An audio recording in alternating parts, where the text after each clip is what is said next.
আমরা যারা কঠোর শ্রমিক ফেলি গায়ের ঘাম, সমাজটাতে এই আমাদের কয়জনে দিয়ে দাও। এলিট শ্রেণীর মানুষ যারা পাবে মুদির ক্ষেত, একটু কাজের অমিল হলে দেখায় ভীষণ জেদ।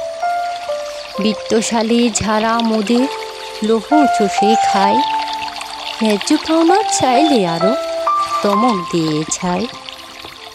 এভাবে মোরা সারা জীবন প্রভাব চাপাই রই, অথচ মোদের ঘামেই মিলে ওদের সুখের মই। মে দিবসটা এলেই একটু মোদের কথা কই, সারা বছর নিভে ডোলে কে বা খবর লই।